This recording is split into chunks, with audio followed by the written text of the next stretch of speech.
सफल लोगों की असफलता कहानी में आज हम अल्बर्ट आइंस्टाइन की जीवनी के बारे में जानेंगे कि वो सफल कैसे बने। आधुनिक भौतिक विज्ञान के जन्मदाता अल्बर्ट आइंस्टाइन ने भौतिक विश्व को उनके यथार्थ स्वरूपों में समझने का प्रयास किया था। इस संबंध में उन्होंने कहा था कि शब्दों का भाषा को जिस रूप में लिखा था बोला जाता है, मेरी विचार पद्धति में उनकी इस रूप में कोई भूमिका नहीं है। पारंपरिक शब्दों अथवा अन्य चिन्हों के लिए दूसरे चरण में मात्र तब परिश्रम करना चाहिए जब संबंधीकरण का खेल फिर से दोहराया जा सके। उनका प्रारंभिक जीवन। अल्बर्ट आइंस्टाइन का जन्म 14 मार्च 1879 को जर्मनी के उल्क नामक छोटे से कस्बे में हुआ था। उनके पिता का नाम हर्मन आइंस्टाइन और माता का नाम पॉलिन था। पॉलिन को अपने पुत्र से बहुत प्यार था और वे उसे कभी भी अपने से दूर नहीं करती थी। अल्बर्ट जब 3 वर्ष का हुआ तो उनकी माता के लिए एक समस्या खड़ी हो गई कि वो बोलता नहीं था। सामान्यतः 3 वर्ष के बालक तुतलाकर बोलना सीख जाते हैं। फिर भी माँ ने उम्मीद नहीं छोड़ी और उसे पियानो बजाना सिखाया।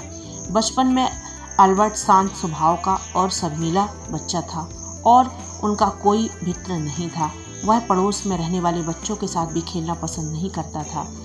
अल्बर्ट के माता पिता म्यूनिख रहने लगे थे। बच्चे म्यूनिख को सड़कों पर सेना की परेड देखकर उनकी नकल उतारा करते थे, जबकि आइंस्टाइन अल्बर्ट सिपाहियों को देखते ही रोने लगता था।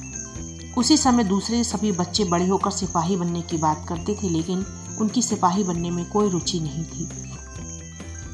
अब अल्बर्ट 5 वर्ष का हो गया था और उनके जन्मदिन पर उनके माता पिता ने मैग्नेटिक कंपास उपहार में दिया, जिसे देखकर वो बहुत प्रसन्न हुआ।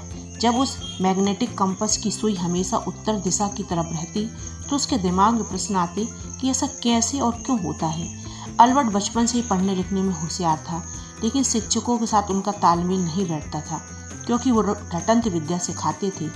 अल्बर्ट ईसाई नहीं यहूदी था, जिसके कारण स्कूल में ईसाई लड़के उसे परेशान करते थे। इसी वजह से उसके दिमाग में अकेलेपन की भावना आ गई थी। उसके बचपन का एक ही मित्र बना जिसका नाम मैक्स टेमले था, जिससे वो अपने मन की बातें करता था और तर्क संगत प्रश्न करता रहता था।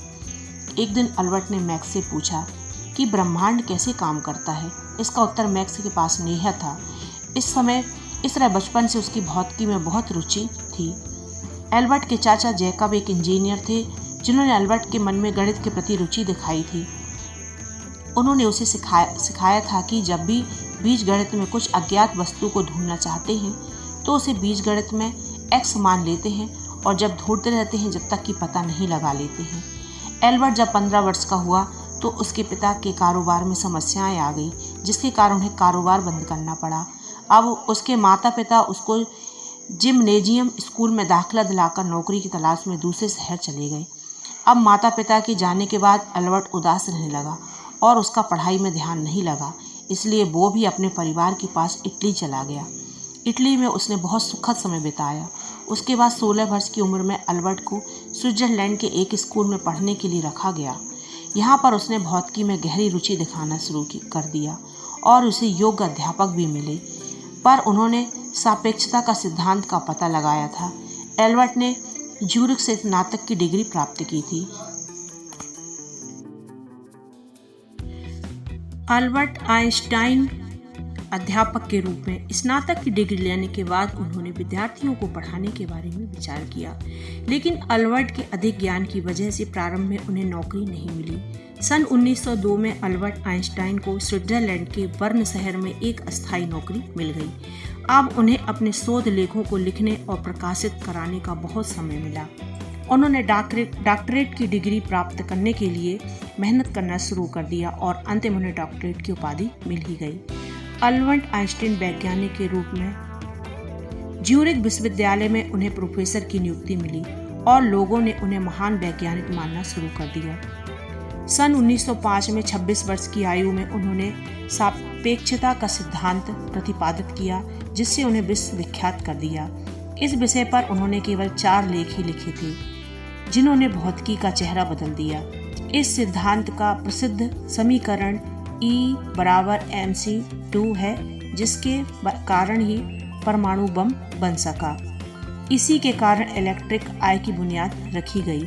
इसी के कारण ध्वनि, चलचित्र और टीवी पर शोध हो सके।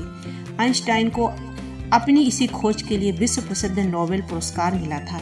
सारा संसार आइंस्टीन की प्रशंसा करने लगा और जगह जगह पर समारोह आयोजित किए जाने लगे। इतना सब कुछ हो जाने के बाद भी वे हमेशा नम्रता से रहते थे। आइंस्टाइन विश्व शांति और समानता में विश्वास रखते थे। इसी कारण उन्हें गांधी जी की तरह महान पुरुष कहा जाता था।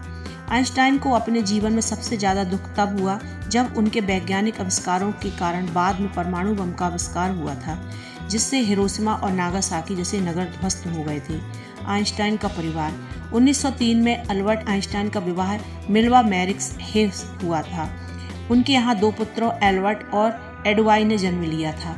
आइंस्टाइन के विवाह से पहले की भी पुत्री थी जिसे आइंस्टाइन ने गोद लिया था, लेकिन उसकी बचपन में मौत हो गई थी।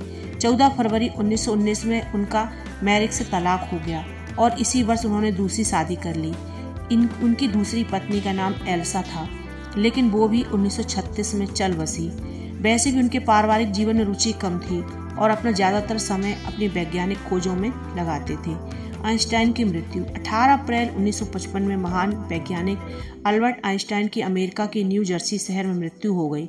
वह अपने जीवन के एक अंत तक कार्य करते रहे और मानवता की भलाई में उन्होंने अपना जीवन समर्पित कर दिया था।